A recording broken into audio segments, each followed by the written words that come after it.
আমি দেখো সাদিক কায়েমদেরকে আল্লাহ চেয়েছেন বলেই তারা কিন্তু বিভিন্ন বন্ধুর পথ করে এই পর্যায়ে এসেছে। সবসময় মনে রাখবে স্বাধীনতা অর্জনের চেয়ে স্বাধীনতা রক্ষা করা খুব কঠিন। এইটা আল্লাহ যে দায়িত্বটা দিয়েছেন এই দায়িত্বটা হিকমার সাথে আমাদের সবাইকে মেনে চলতে হবে। দেশি বা আন্তর্জাতিক যে কোনো ক্ষেত্রে আমি ব্যক্তি হিসেবে না, রাষ্ট্রের একজন প্রতিনিধি হিসেবেও যদি আমার যে নিয়ামতগুলো আল্লাহ দিয়েছেন তার বিলিয়ে দিতে চাই, তাহলে আমাকে কি করতে হবে? আদর্শ মানুষ হতে হবে। তোমরা যদি সাদিক কায়েমকে খেয়াল করো, হাসি মুখে সবার সাথে কথা বলে, এটা কিন্তু বড় একটা গুণ। আউযু বিল্লাহি মিনাশ শাইতানির রাজিম, বিসমিল্লাহির রহমানির রহিম।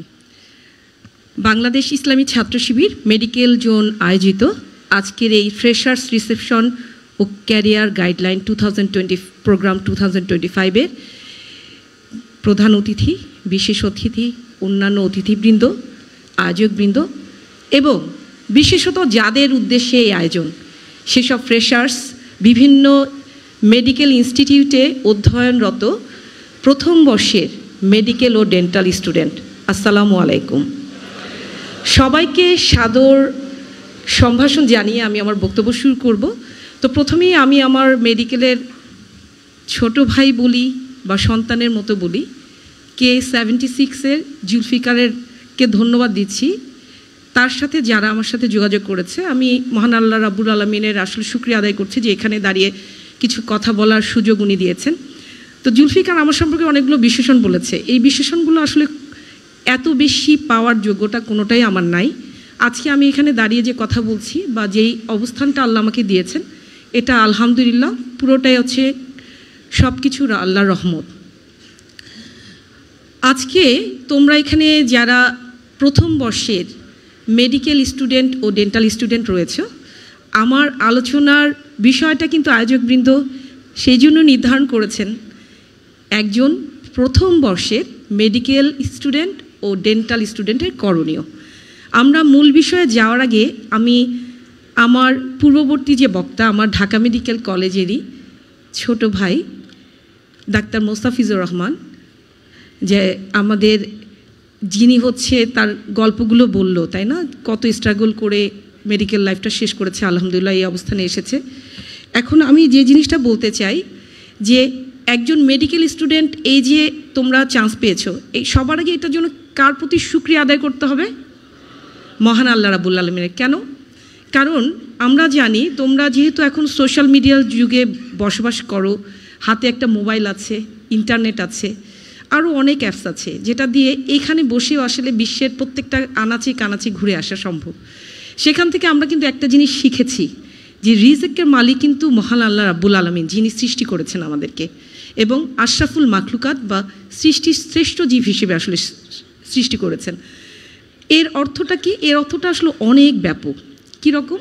দেখো, বিশ্বব্যাপী যতগুলো পেশা আছে অথবা যতগুলো সাবজেক্টে মানুষ লেখাপড়া করে, সেখানে কিন্তু এই মেডিকেল সাবজেক্টটা কিন্তু সবচেয়ে কঠিনতম সাবজেক্টের একটা, তাই না? কিন্তু তোমরা যারা এখানে প্রথম বর্ষে পড়তে এসেছো, আমি আমার বক্তব্যের প্রথমেই বলতে চাই যে প্রথমে নিজের মধ্যে এই ভয়টা কাটাতে হবে। যদিও মেডিকেল সায়েন্স বিশ্বের কঠিনতম একটা অধ্যয়নের বিষয় বা সাবজেক্টের মধ্যে একটা, কিন্তু আল্লাহ রাব্বুল আলামিনের রহমত এত বেশি যে আল্লাহর রহমতে এখানে যারা আয়োজকবৃন্দ আছেন, যারা ডাক্তার হয়ে গেছেন, তাদের দিকে তাকিয়ে দেখো, অসংখ্য, একজন ডাক্তার মোস্তাফিজুর রহমান কিন্তু বলে গেলেন যে কীভাবে স্ট্রাগল করে উনি এই পর্যায়ে এসেছেন। এরকম অসংখ্য ডাক্তারের গল্প তোমরা আরও শুনতে পারবে, যারা ইউনিভার্সিটিতে আছে তাদেরও গল্প শুনতে পারবে।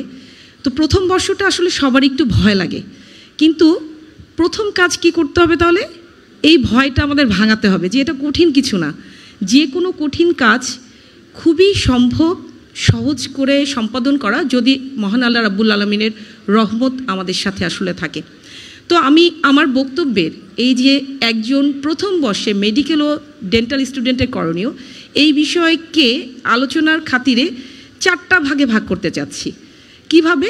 একটা, দেখো যে তোমরা এখানে যারা বসে আছো, আমি আসলে দেখো যে ফ্রেশার্সদেরকে ছোট ভাই বোন বলবো নাকি বাবারা মায়েরা বলবো, এটা নিয়ে একটু কনফিউজ। কেন বলো তো? কারণ জুলফিকার বলে গেছে যে আমি ঢাকা মেডিকেল কলেজে K54 ব্যাচ, মানে তোমাদের মতোই আমি 1996 সালে, হ্যাঁ, এইচএসসি পাশ করার পরে ঢাকা মেডিকেল কলেজে পদার্পণ করে ক্লাস শুরু করেছিলাম 1997 সালের এপ্রিল মাসে। কত বছর আগে! এখন কিন্তু ঢাকা মেডিকেল সহ বিভিন্ন ইনস্টিটিউটে যারা পড়ছে তারা K82, তার মানে আমার চেয়ে কত বছরের ছোট? 28 বছরের। তো আমরা হয়তো পোস্ট গ্রাজুয়েশন করেছি বা এই পেশায় ব্যস্ততার মধ্যে হয়তো আমাদের বিয়ে শাদী একটু দেরিতে হয়েছে, বাচ্চারা একটু দেরিতে হয়েছে এই কারণে। কিন্তু দেখো, আবার তোমরা কিন্তু আসলে আবার এরকম ছোট ছোট কিন্তু আমার কাজিন আছে, হ্যাঁ, আমরা 5 ভাই বোনের আমি সবার ছোট, তো ওরা কিন্তু এখনও ভাই বোনই।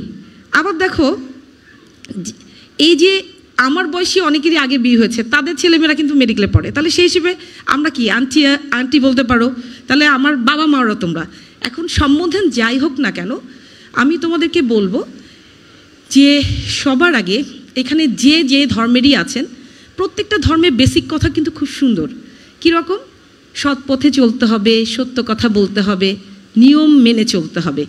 সো এই যে বেসিক আইডিয়াগুলো, এইগুলো আমি ইসলাম ধর্মের অনুসারী হিসেবে আমি বলতে পারি আল্লাহ রাব্বুল আলামিন এত সুন্দরভাবে এই কথাগুলো পবিত্র কোরআন শরীফের মাধ্যমে এবং যুগে যুগে যত নবী রাসূল এসেছেন তাদের মাধ্যমে, স্পেশালি আমরা যেই হজরত মুহাম্মদ সাল্লাল্লাহু আলাইহি সাল্লামের আমরা কি উম্মত, তাই না? তার অসংখ্য হাদিসের মাধ্যমে আমাদের কাছে এই বাণীগুলো পৌঁছে দিয়েছেন যে কিভাবে লাইফটা চলতে হবে।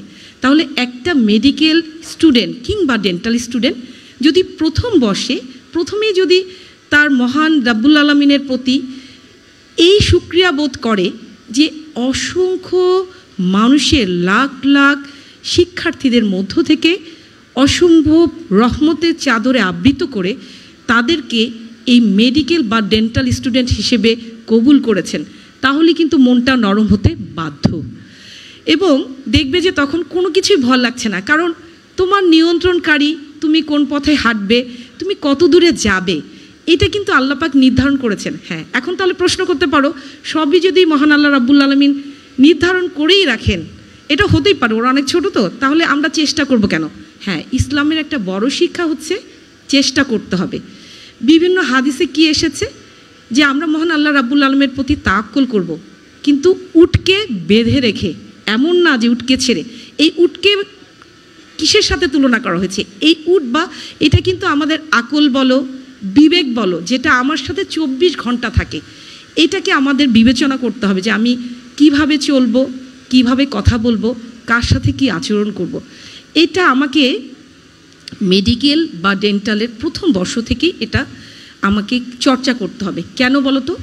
কারণ তুমি যখন বা আমি যখন একটা ফ্যামিলিতে জন্মগ্রহণ করেছি, আমি একটা ব্যক্তি, আমি যখন ওই ফ্যামিলিতে জন্মগ্রহণ করলাম আমার বাবা মা ভাই বোন আত্মীয় স্বজনের সাথে, আমি কিন্তু একটা পরিবারের সদস্য। পরিবার থেকে আমি যখন স্কুলে গেলাম, আরও 10টা ফ্যামিলির ছেলে মেয়ের সাথে মিশলাম, আমি তখন আমার সামাজিক বা সোশ্যাল লাইফে পদার্পণ করলাম। এরপরে যখন তুমি ইন্টারমিডিয়েট বা এইচএসসি পাশ করে এই যে মেডিকেল বা ডেন্টাল স্টুডেন্ট হিসেবে এখন আল্লাহ তোমাদেরকে কবুল করেছেন, এখন কিন্তু তোমরা কার হয়ে গেছো? রাষ্ট্রের। তাহলে এই যে আমি বলেছি আলোচনার 4টা ধাপ, একটা হচ্ছে ব্যক্তিগত, কিভাবে আমরা কি করব প্রথম বর্ষে, 2 নম্বর সামাজিক কি দায়িত্ব আছে আমাদের, পারিবারিক কি দায়িত্ব আছে, এবং লাস্টে আমরা শিখব যে আমাদের কিভাবে একটা রাষ্ট্র, যে রাষ্ট্র আমাকে এত দূর নিয়ে এসেছে, তার প্রতি আমাদের কমিটমেন্ট বা অবদানটা কি হবে। প্রথমে ব্যক্তি বলি। ব্যক্তি হিসেবে এই যে সকালবেলা আমরা ঘুম থেকে উঠি, সুবহে সাদেক থেকে রাত্রে শোয়া পর্যন্ত আমাদের কি করতে হবে? নিয়মানুবর্তিতার মধ্য দিয়ে পার করতে হবে। কি রকম? কারণ ছোটবেলা থেকে আমরা সবাই কিন্তু শুনে এসেছি, কি শুনে এসেছি? যে early to bed early to rise, তাই না? Makes a man healthy wealthy and wise. তো এইটা কিন্তু ছোটোবেলায় বুঝে হোক না বুঝে হোক আমরা সবাই শুনে এসেছি, কিন্তু এখন কিন্তু আমাদের সবারই বোঝার বয়স হচ্ছে, তোমাদের স্পেশালি যারা ফ্রেশার্স সবাই বোঝো। আল্লাহর নেয়ামত যদি পূর্ণভাবে পেতে হয়, তাহলে একজন মেডিকেল এবং ডেন্টাল স্টুডেন্টকে প্রথম বর্ষ থেকে এই নিয়মানুবর্তিকাগুলো মেনে চলা খুব জরুরি। ফার্স্ট ইয়ার থেকেই ক্লাস কয়টায় শুরু হয় তোমাদের? 8টায়। তাহলে আগে কি এরকম 8টাতেই শুরু হতো? কোনো কলেজে হয়তো হতো, সবখানে না, কিন্তু এখন যেহেতু তোমার 8টায় ক্লাস শুরু হবে, কিছুদিন পরে আবার 7টাতেও একটা ক্লাস হবে, আরও যখন সিনিয়র হবে। তাহলে তোমাকে যদি 8টার ক্লাসে অ্যাটেন্ড করতে হয়, শুধু ফিজিক্যালি না, একটা কথা শোনার চেষ্টা করো, হ্যাঁ সবাই একটু বোঝার চেষ্টা করো। তুমি সকাল 8টার ক্লাসে ফিজিক্যালি গেলে, কিন্তু তোমার রাতের ঘুমটা ঠিক মতো হলো না, তুমি মনোযোগ দিতে পারছো না, তাহলে সেই ক্লাসে থাকাটা কি ফ্রুটফুল হবে? হবে না। তাহলে প্রথম বর্ষের মেডিকেল এবং ডেন্টাল স্টুডেন্টের যেমন নিয়মনিবদ্ধতা মেনে চলতে হবে, তার একটা অংশ হবে যে early to bed early to rise, এটা মেনে চলতে হবে। তুমি এরই মাঝে সময়টা ভাগ করে কখন ক্লাসের পড়াগুলো পড়ে ফেলবে, এটা তোমার বুঝে ফেলতে হবে। এবং আমি মনে করি যে এটা ক্লাস তো শুরু হয়ে গেছে, তাই না? ভালো লাগছে? আলহামদুলিল্লাহ, ভালো লাগতেই হবে। আমি তো আগেই বলেছি, যারা এখানে নিজের ইচ্ছায় এসেছো তারা তো এটাকে ভালোবেসে এসেছো। কেউ যদি বাবা মার ইচ্ছাতে এসে থাকো, আমি তাদেরকে অনুরোধ করব, তোমাদের এই মেডিকেল প্রফেশনকে ভালোবাসতে হবে। ভালোবাসলে যে কোনো কাজই সহজ হয়ে যায়, বন্ধুর পথ তখন সরল বলে মনে হয়। এটা তোমরা নিজেরাই বুঝতে পারবে। এখন দেখো, নিজের ইচ্ছায় আসো, সবচেয়ে বড় কথা যেভাবে আসো না কেন, মহান আল্লাহ রাব্বুল আলামিন তোমাদেরকে মেডিকেল স্টুডেন্ট বা ডেন্টাল স্টুডেন্ট হিসেবে কবুল করেছেন, এটা হচ্ছে সবচেয়ে বড় কথা। তাহলে আমি বলেছি যে এই পড়াশোনাগুলো ভাগ করে নিতে হবে। তোমরা ফার্স্ট ইয়ারে কি কি পড়ো? সাবজেক্টগুলো বলো তো। অ্যানাটমি, আর কি পড়ো? ফিজিওলজি, আর কি পড়ো? বায়োকেমিস্ট্রি। তাহলে অ্যানাটমিটা কি? অ্যানাটমিটা হচ্ছে এই যে আমরা এখানে বসে আছি, একটা মানুষ, হ্যাঁ, আবার তোমাদেরকে দেখো স্কেলিটন বা বোনস সবাই জোগাড় করেছো না অ্যানাটমি বোঝার জন্য। তার মানে কি, একটা রক্ত মাংসের মানুষের দেহের ভেতরে আসলে একটা স্কেলিটন থাকে। সেটা কি আল্লাহ যখন কি করেন, বিভিন্ন স্ট্রাকচার দেন, পরে তার মধ্যে রূহ দেন, তখনই কিন্তু মানুষ হিসেবে আমরা কি করি, কাজ করতে পারি, তাই না? তাহলে তুমি নিজেই চিন্তা করতো যে অ্যানাটমি পড়তে গিয়ে মহান আল্লাহ রাব্বুল আলামিনের সৃষ্টির প্রতি তোমার কিন্তু, তুমি যদি বুঝে পড়ো, মাথাটা অটোমেটিক্যালি তোমার অবনত হয়ে আসবে শ্রদ্ধায়, ভালোবাসায়, যে আল্লাহ আমাদেরকে কিভাবে সৃষ্টি করেছেন। এই কঙ্কাল তো কথা বলতে পারে না, এই কঙ্কালের কোনো বুদ্ধি নাই, অথচ এইটার মধ্য দিয়ে আমাদের শরীরের ভেতরে সবারই কঙ্কাল আছে, সেখান থেকে আমাদের কত বুদ্ধিদীপ্ত চেতনা আল্লাহ দিয়েছেন, তোমাদেরকে কত মেধা দিয়েছেন। আজকে তোমরা আমাদের সামনে বসে আছো, আমি এখানে কথা বলতে পারছি, এটা প্রত্যেকটা জিনিসই কিন্তু আল্লাহর রহমত, আল্লাহর নিয়ামত। এখন যদি বলি ফিজিওলজি, অ্যানাটমি দিয়ে আল্লাহ স্ট্রাকচার তৈরি করলেন, একটা মানুষ বানিয়ে ছেড়ে দিলেন। এখন দেখো অনেক রোবটের কথা শুনো, রোবটও কিন্তু মানুষ চেষ্টা করছে কিভাবে, অনেকভাবে স্ট্রাকচারাল একটা আইডিয়া করে যে সে আমাদের কাজটা শুনবে।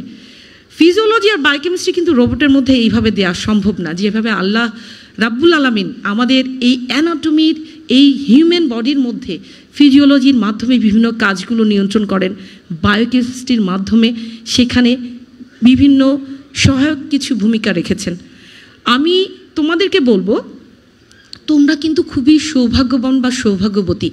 আমি যখন 1997 সালে মেডিকেলে প্রথম বর্ষের স্টুডেন্ট হিসেবে যাত্রা শুরু করেছিলাম, তখন কিন্তু আমাদের ইন্টিগ্রেটেড টিচিং বলে কিছু ছিল না। কিন্তু এখন কিন্তু তোমাদের বিভিন্ন ফেজে নতুন কারিকুলাম অনুযায়ী কি করা হয়েছে, কারিকুলাম 2021, তাই না? সেই অনুযায়ী কি করা হয়েছে, ইন্টিগ্রেটেড টিচিং, অর্থাৎ একটা টপিকের অ্যানাটমি এরকম, সেই টপিকের ফিজিওলজি কীভাবে হবে, সেই টপিকেরই বায়োকেমিস্ট্রিটা কেমন হবে, তাহলে কি হবে, তোমার বুঝতে কিন্তু সুবিধা হবে। তুমি যখন একটা সাবজেক্ট ম্যাটারের ভিতরে ঢুকে যেতে পারবে, তখন কিন্তু প্রথম বর্ষে তোমার বোরিং লাগার কোনো স্কোপই নাই, কারণ তুমি বুঝতে পারছো যে অ্যানাটমিটাকেও দেখবা যে কত রসালো মনে হচ্ছে, ফিজিওলজি তো ভালো লাগবে, বায়োকেমিস্ট্রিও ওরকমই ভালো লাগার কথা। তোমাদেরকে রিকোয়েস্ট করব, তোমাদের যেই লেকচার ক্লাসগুলো হবে কিংবা টিউটোরিয়াল, অথবা তোমাদের হাঁটতে চলতে হোস্টেলে বা বিভিন্নখানে তোমাদের যারা অগ্রজ আছেন, তোমাদের সিনিয়র আপু ভাইয়ারা আছেন, সবার পরামর্শ নিয়ে যে তারা কিভাবে প্রথম বর্ষে পড়েছে এটা নিতে পারো। কিন্তু সবসময় মনে রাখবে যে পরামর্শ নিতে হয়, সবার কাছ থেকেই ভালো জিনিসটা শিখতে হয়, তারপর নিজস্ব একটা নিয়ম কিন্তু নিজের মধ্যে গড়ে ওঠে। এটাই মানুষের ধর্ম, বা এইভাবে আল্লাহ মানুষকে সৃষ্টি করেছেন বা হিকমা দিয়েছেন। তাহলে এই যে মেডিকেল বা ডেন্টাল স্টুডেন্টরা যে প্রথম বর্ষে ইন্ট্রিকেটেড ওয়েতে এখন অ্যানাটমি, ফিজিওলজি বা বায়োকেমিস্ট্রি পড়ার সুযোগ পাচ্ছে, এটা কিন্তু আল্লাহরও একটা রহমত। কেন? কারণ আল্লাহ যদি রহমত না থাকতো, আল্লাহ মানুষের মধ্যে এই হিকমাটা দিত না। যে আমাদের সময় কী হতো, একটা টপিকের উপরে হয়তো অ্যানাটমি পড়লাম, আবার আরেকটা টপিকে ফিজিওলজি, আবার আরেকটা টপিকের উপর দিয়ে বায়োকেমিস্ট্রি, কোনো কোরিলেশন করতে পারতাম না বা কষ্ট হতো যারা নিজেরা করার চেষ্টা করতো সিনিয়রদের মাধ্যমে। কিন্তু এখন কিন্তু তোমাদের এই ওয়েটা প্রত্যেকটা মেডিকেল ইনস্টিটিউটই কারিকুলামের মাধ্যমে দেওয়ার চেষ্টা করছে, এবং আমি মনে করি তোমরা খুবই বেনিফিটেড হবে ইনশাল্লাহ। আরেকটা জিনিস বলি, দেখো অলরেডি যারা ক্লাস করেছো, কিছু টার্মিনোলজির প্রবলেম হতে পারে। যারা ধরো বাংলা মিডিয়াম থেকে এসেছো, আমি কিন্তু বাংলা মিডিয়ামের ছাত্রী ছিলাম, আমি তোমাদেরকে অভয় দিচ্ছি, বাংলা মিডিয়াম থেকে আসলো মেডিকেলের কোনো টার্মিনোলজি শুরুতে যদি দুর্বোধ্য মনে হতে পারে, কিন্তু তুমি ধীরে ধীরে দেখবা এটাই তোমার কাছে কত সহজবোধ্য হয়ে যাচ্ছে আলহামদুলিল্লাহ। সেটা দেখো যে তোমরা পেট মানে এতদিন ভাবতে বেলি, এখন সেটা মেডিকেলে এসে হয়ে গেল অ্যাবডোমেন। চেস্ট মানে বুক, মেডিকেলে এসে কি হয়ে গেল থোরাক্স। এই যে টার্মিনোলজি, এগুলো মন খারাপের কিছু নাই। আবার যারা ইংলিশ মিডিয়াম থেকে এসেছো তারা হয়তো মনে করতে পারো, বা বাংলা মিডিয়ামের অনেকে মনে করতে পারে যে তারা তো একটা অ্যাডভান্টেজিয়াস পজিশনে আছে। হ্যাঁ, কিছুটা আছে, কিন্তু একটা জিনিস মনে রাখবে, লিটারেচার ভাষা আর মেডিকেলের ভাষা কিন্তু আলাদা। কাজে তোমাকেও যে ডিফিকাল্টিস ফেস করতে হবে তাকে হয়তো একটু কম হলো, কিন্তু কোনো ডিফিকাল্টিসই আল্লাহ যদি রহম করেন, সবার সহযোগিতা থাকে, কোনো ব্যাপারই না। আমরাও পার হয়ে এসেছি, তোমরাও ইনশাল্লাহ পার হয়ে আসবে। এবারে একটা জিনিস বলি, প্রথম বর্ষেই, এটা তো গেলাম ব্যক্তি, আমি ব্যক্তি থেকে আসলে সোশ্যালে যেতে পারিনি, সময় কম, অনেক কিছু বলার আছে, কতটুকু বলতে পারবো জানি না, কিন্তু ব্যক্তি জীবনে এখানেই বলে যাই। সেটা হলো, অনেকের মনে হতে পারে যে আমরা তো বিভিন্ন বাংলাদেশের বিভিন্ন কর্নার থেকে এসেছি, বিভিন্ন ইনস্টিটিউটে এতদিন লেখাপড়া করেছি। আমি যখন একটা মেডিকেল স্টুডেন্ট বা ডেন্টাল স্টুডেন্ট হিসেবে পদার্পণ করেছি, এখানে নানা মতের নানা মানসিকতা মানুষ থাকবে। কিন্তু ডাক্তার মুস্তাফিজ বলছিল, ডাক্তার জুলফিকারও তার কথায় একটু মনে হলো যে এরকম, যে দিন শেষে আমাদের মতের মিল যেন একই হয়। এটা কিভাবে সম্ভব? এটা সম্ভব যে আমরা সবাই যদি একইভাবে চলি, আমরা যদি লেখাপড়াটা ঠিক মতো করি, আমরা সবাই যদি, তুমি ফার্স্ট ইয়ার যদি অ্যানাটমি, ফিজিওলজি, বায়োকেমিস্ট্রি সবাইকে হেল্প করো পড়তে, তাহলে এটা কত সহজ হয়ে যাবে। এখন এখানে আসলে আমি একটা জিনিস স্পষ্ট হয়ে বলতে চাই, অনেকে মনে করে মেডিকেলে মনে হয় পার্টনার ছাড়া পড়াই যাবে না। হ্যাঁ, পার্টনারশিপে পড়াটা ভালো।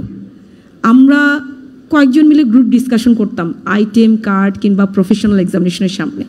তার মানে আমি একটা জিনিস স্পষ্টভাবে আজকে বলি, তোমাদের অনেক সিনিয়র, বললাম না, মায়ের বয়সী বলো বা বড় বোনের বয়সী বলো না কেন, আমার বলতে দ্বিধা নাই যে মেডিকেল লাইফে এই পার্টনারশিপ পড়তে গিয়ে ছেলে মেয়ের মাঝখানে অনেক সম্পর্ক হয়ে যায়, এবং এই সম্পর্ক আমি বলবো যে ইসলামের বাইরে কোনো সম্পর্ক করতে যাওয়ার দরকার নেই।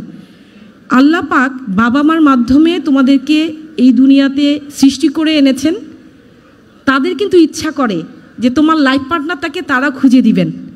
এবং আমি বলি, আমি কেন দ্ব্যর্থ কণ্ঠে বলতে পারছি, কারণ আমি আমার লেখাপড়া নিয়েছিলাম, আমার ব্যক্তিগত জীবন, সামাজিক জীবন, আমার কিন্তু অ্যারেঞ্জ ম্যারেজ। হ্যাঁ, আমার বাবা মাই চয়েস করে দিয়েছেন, আমি আলহামদুলিল্লাহ ভালো আছি। আমি যদি ভালো না থাকতাম তাহলে আমি কিন্তু এই সাবজেক্টে, আমার সামনে একজনই ছিলেন, তখন আমি তাকে চিনতামও না, তাহলে কিন্তু আমি আজকে এই অবস্থানে দাঁড়িয়ে কথা বলতে পারতাম না। আমি কেন তোমাদেরকে নিষেধ করছি, কারণ ইসলামে যে জিনিসটা বৈধতা দেয় না, তুমি মনে করবে এটা তোমার জন্য আসলে খুব একটা ফল বয়ে আনবে না। যদি উপকার হতো তাহলে ইসলামই বলতো যে পড়ার সময় এরকম করে রিলেশন করতে হবে। হ্যাঁ, পার্টনারশিপে পড়বে না, দুজন ছেলে মেয়ে পড়ো, দুজন মেয়ে নিয়ে পড়ো। আমি বলতে চাচ্ছি জেন্ডার মিক্স করার দরকার নাই। কারণ কি, দেখা যাবে একটা ছেলে একটা মেয়ের সাথে রিলেশন হলো, এইখানে সম্পর্কের টানাপোড়েন হবেই। আর আমি আগেই বলেছি, বিশ্বে কঠিনতম একটা সায়েন্সের মধ্যে হচ্ছে মেডিকেল সায়েন্স। এখানে সময় নষ্ট করা যাবে না। আল্লাহ তোমাকে হিকমা দিয়েছে, আল্লাহ তোমাকে নিয়ামত দান করেছে, এটা তুমি কিভাবে সুচারুরূপে এই সময়টাকে কাজে লাগাবে এটা তো তোমার উপরে। তোমার তো সময় পড়ে আছে, যখন তোমার ওই জায়গায় যেতে হবে। পার্টনারশিপে পড়তে হলে ছেলেরা পড়ো, মেয়েরা পড়ো, কোনো হার্ম নাই, বরং এতে সম্পর্কের টানাপোড়েনে তোমার সময় নষ্ট হবে না, মানসিক দৈন্যতা হবে না, ডিপ্রেশন হবে না। আমি কিন্তু একজন টিচারও, এটা মানো তো। আমি ঢাকা মেডিকেল কলেজে নিউরোসার্জারির সহযোগী অধ্যাপক হিসেবে আছি। আমি মেইনলি হচ্ছে পোস্ট গ্রাজুয়েশন যারা নিউরোসার্জন হতে চায় সেসব ছাত্রছাত্রীদের টিচার, কিন্তু আমাকে এমবিবিএসও কিন্তু ক্লাস নিতে হয়।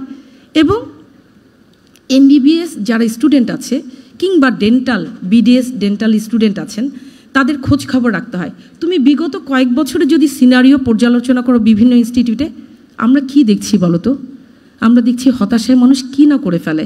ডিপ্রেশন কিন্তু একটা ব্যাধি, এবং এই ব্যাধিটা যদি মূল খুঁজতে যাও, অনেকগুলো কারণের মধ্যে একটা হচ্ছে এই দ্বৈত সম্পর্ক জেন্ডারের, এবং সেই কারণেই কয়েকটা ক্যাজুয়ালিটিও কিন্তু ঘটে গেছে।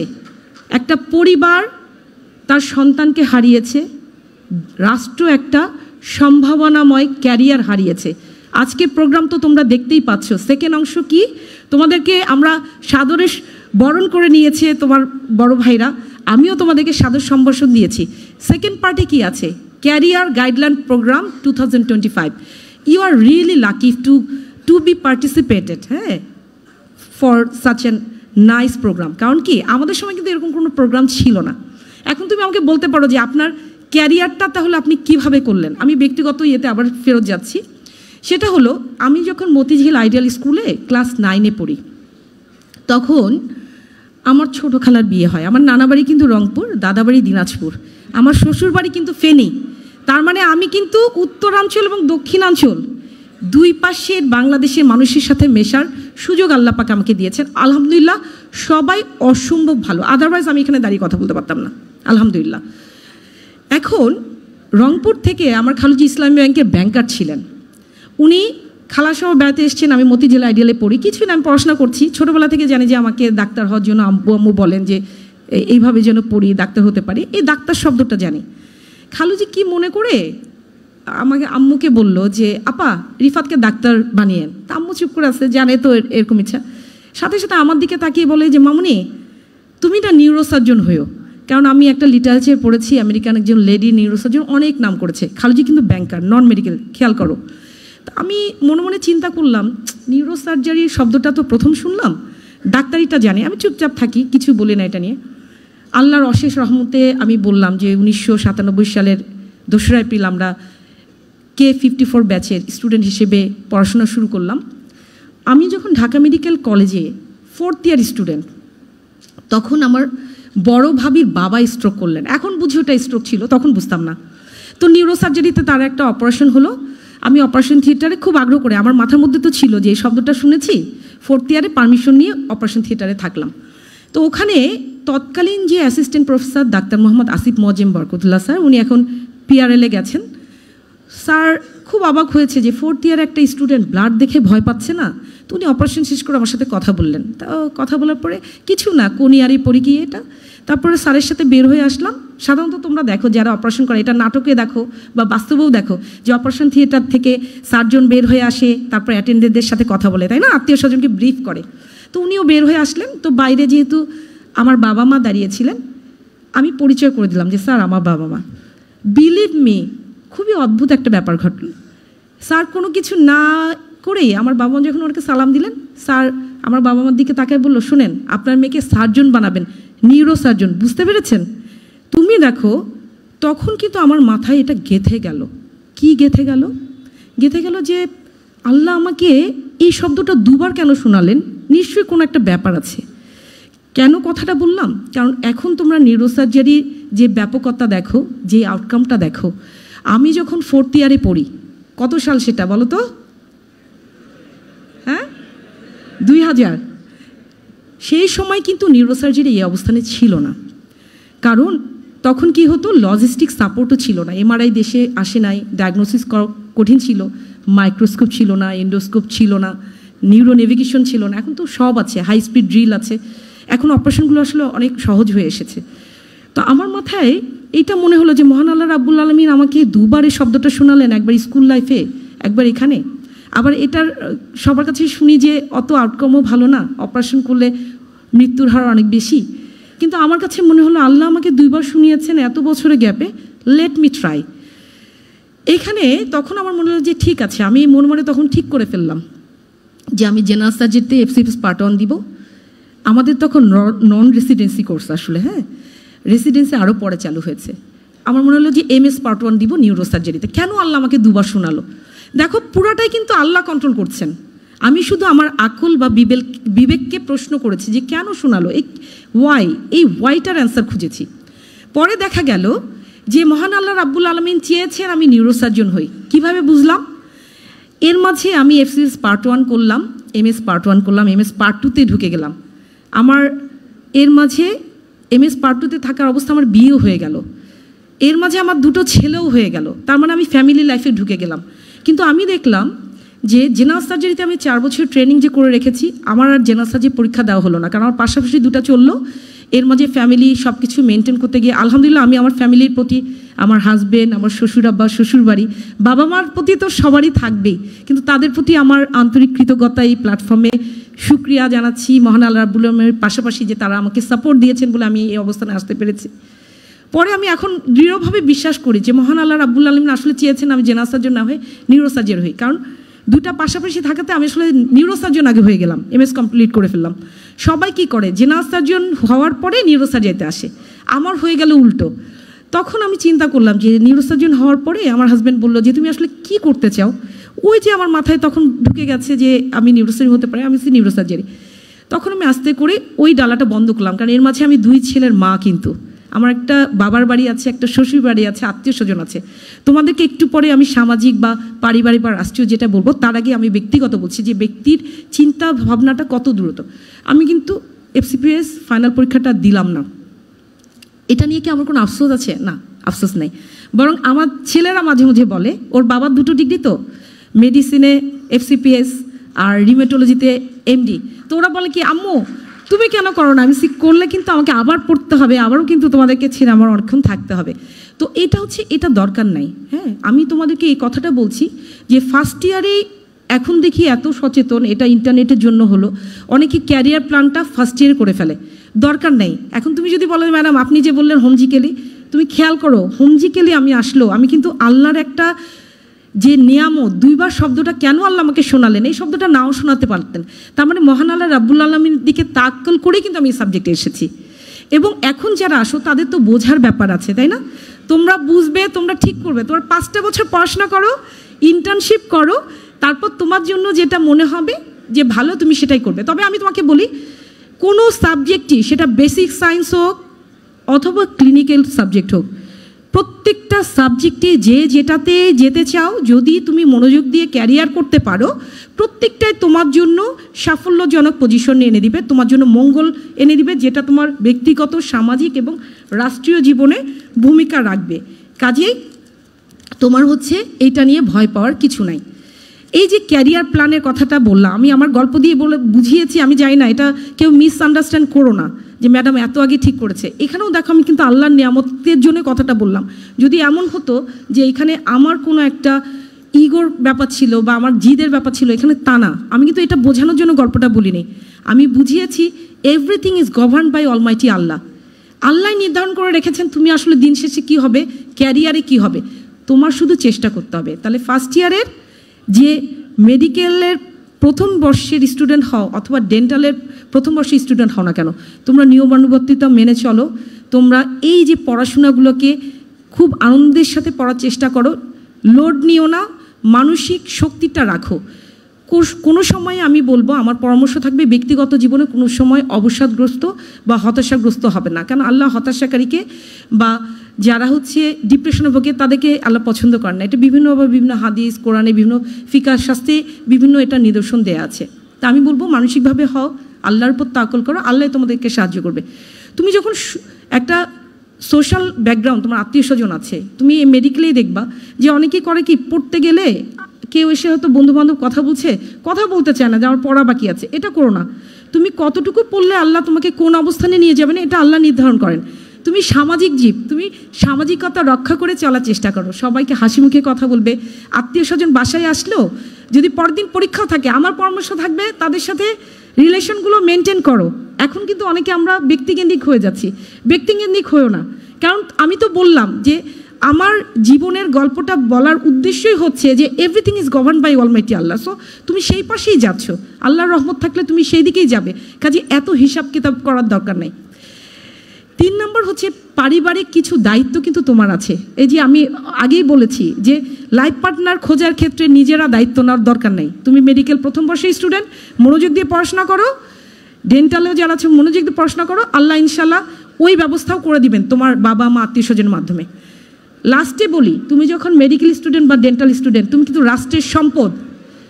মোস্তাফিজ বলে গেছে, জুলফিকার বলে গেছে যে তোমাকে এমনভাবে ক্যারিয়ার বিল্ড আপ করতে হবে যেমন রাষ্ট্রে তোমাকে যে অধিকারটা দিয়েছে, যে সুযোগ সুবিধাগুলো দিয়েছে, তুমি সেটা রাষ্ট্রের হকটা আদায় করতে পারো, সবাই সবার সাথে সুন্দর চরিত্রের অধিকারী হতে পারো, সুস্থভাবে বাঁচতে পারো। এবং এই সুস্থতা শুধু নিজেদের সুস্থতা না, এই সুস্থতা নৈতিক সুস্থতাও বটে। আমি জানি না এখানে আজকে ডাকসুর ভিপি সাদিক কায়েমের আসার কথা এসছে কি না?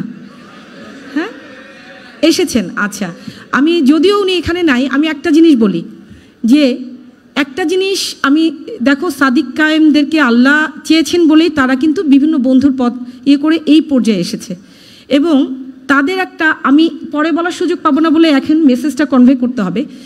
সবসময় মনে রাখবে, স্বাধীনতা অর্জনের চেয়ে স্বাধীনতা রক্ষা করা খুব কঠিন। এইটা আল্লাহ যে দায়িত্বটা দিয়েছেন, এই দায়িত্বটা হিকমার সাথে আমাদের সবাইকে মেনে চলতে হবে। দেশি বা আন্তর্জাতিক যে কোনো ক্ষেত্রে আমি ব্যক্তি হিসেবে না, রাষ্ট্রের একজন প্রতিনিধি হিসেবেও যদি আমার যে নিয়ামতগুলো আল্লাহ দিয়েছেন তার বিলিয়ে দিতে চাই, তাহলে আমাকে কি করতে হবে? আদর্শ মানুষ হতে হবে। তোমরা যদি সাদিক কায়েমকে খেয়াল করো, হাসি মুখে সবার সাথে কথা বলে, এটা কিন্তু বড় একটা গুণ। আমি বলবো আমার সময়ের শেষের দিকে খুব ভালো লেগেছে। আমি মনে করি আজকে আমি এখানে দাঁড়িয়ে আছি, আমি মেহরাবকে বলছিলাম আসার পরে যে এটা কিন্তু রিজিকের একটা অংশ। আমি নিজেও কিন্তু কোনোদিন চিন্তা করিনি যে এরকম একটা প্ল্যাটফর্মে কথা বলবো, এরকম ফ্রেশার্সদের সামনে আমার বলার তৌফিক আল্লাহ দিবেন। সেজন্য আবারও আল্লাহর শুকরিয়া আদায় করছি। তোমরা সবাই খুবই মানবিক ডাক্তার হও। লাস্টে একটা জিনিস বলি, তোমাদের ফার্স্ট ইয়ার থেকেই নিজেদের মধ্যে সিম্প্যাথি এবং এমপ্যাথি ডেভেলপ করতে হবে। সিম্প্যাথির হলো যারা অসুস্থ তাদেরকে মনে করবে যে এই মানুষটা অসুস্থ, তাদেরকে আমাদের কিভাবে সেবা করলে বা হাসি মুখে কথা বললে তার কি হবে, একটু ভালো লাগবে। এমপ্যাথি হলো সহমর্মিতা, মানে নিজেকে ওই অবস্থানে চিন্তা করা।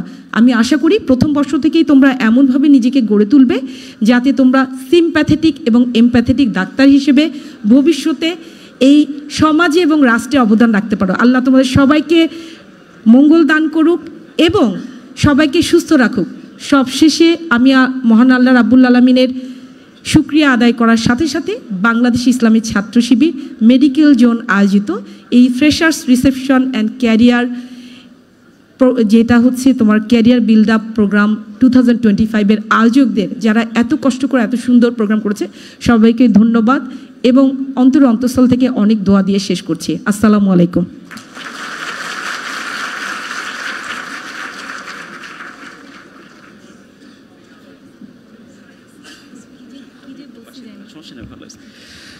ধন্যবাদ জ্ঞাপন করছি ডাক্তার রিফাত ম্যামকে আমাদের মাঝে দিক নির্দেশনামূলক বক্তব্য রাখার জন্য।